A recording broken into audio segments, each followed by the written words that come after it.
Tani do përballoni edhe fjalën time si zakonisht të shkurtër.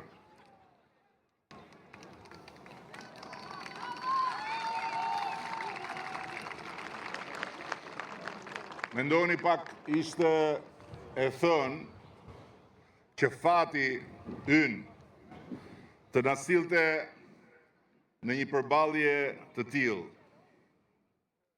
Në një përballje si përfundimtare me historinë tonë të gjatë dhe të mundimshme, duke na e dhënë neve, shqiptarëve të dekadës së tretë të shekullit të 21, shansin që t'ja ndryshojmë për gjithnjë rrjedhën historisë. Tamam këtu, tamam tani, mu në një kryqëzim mes një palë zgjedhjesh politike për partinë që do të qeverisë 4 vjet dhe një mundësie historike për Shqipërinë që në vetëm 4 vjet mund të bëhet zonjë antare e familjes së Bashkuar Evropiane. Ne dhe vetëm ne dhe askush tjetër kemi ndorë fatin evropian të Shqipërisë dhe kemi 30 ditë përpara për t'u lidhur dorë për dorë me çdo shqiptar, me çdo shqiptare që e do zonjën e Shqipërisë në sallonin e Bashkimit Evropian dhe veten e vet qytetar e qytetare të barabartë të Europës. Prandaj, edhe është krejt ndryshe nga të gjitha herët e tjera, mbledhja jonë sot këtu në këtë shesh, ku qëndron dëshmitar dhe udhëfyes stoik, shëmbëltyra e profetit ton kombëtar, hipur mbi kalin e historisë shqiptarëve. Ka thënë dikur një mendimtar evropian, nëse është e vërtet, siç e pohon edhe vetë Kurani, se Zoti i ka dhuruar çdo populli një profet në gjuhën e tij, Shqipëria pati te Skënderbeu profetin e pavarësisë saj, heroin që mbolli farën e madhështisë dhe fateve të lume të kombit të tij. Dhe këtu në këmbët tona, me qindra e me mira plakzat e sheshit që mban emrin e profetit, rrëfejnë hijen e gjatë të qenies sonë shqiptare, nga njëri cepi vendit në tjetrin, po edhe përtej.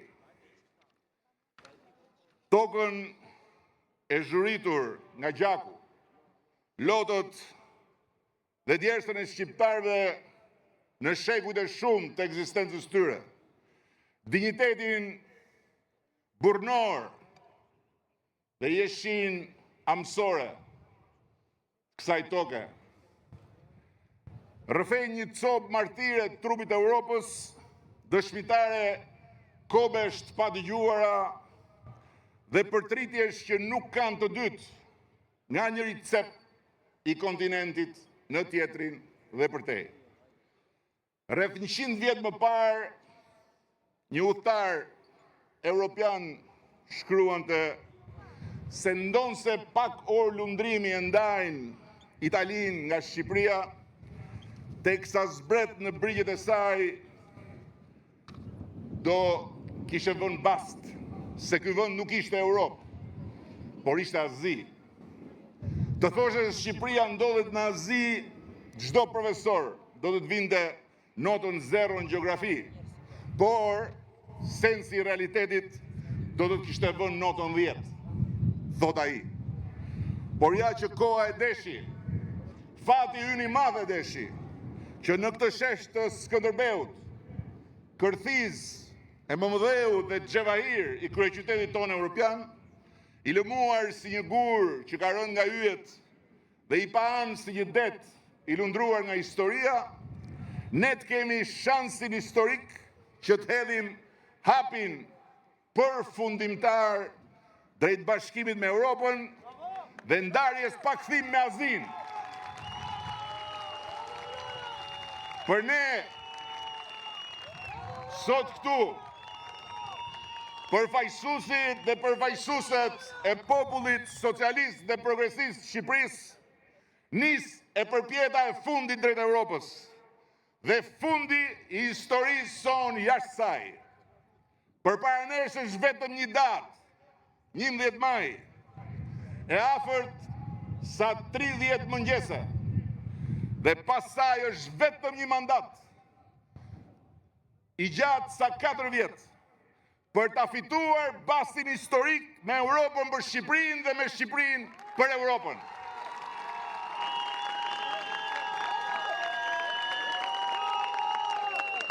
Mos e harroni, për këtë bast, mbi 2 anët e zgjedhjes medalje, kanë hedhur gjithçka kanë pasur, arbrorët dhe shqiptarët, që kurse mbi dheun e këtij kontinenti u dëshmua zëshëm në mes të Europës Adriatike, në Dalmaci, ajo që atë gjergjfishta e pacilësuar e mashkulla gjuha jonë. Kumti dokumentar i kësaj ngjarjeje që është pak e përfolur, ka ngjyrime epike për të mos thënë biblike.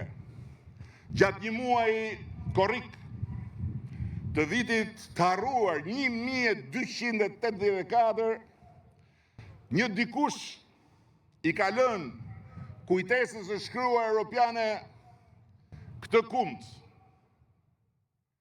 Dëgjova një zë gjëmues mbi male në gjuhën arbrore. Audivi unam vocem clamantem in monte in lingua albanesca.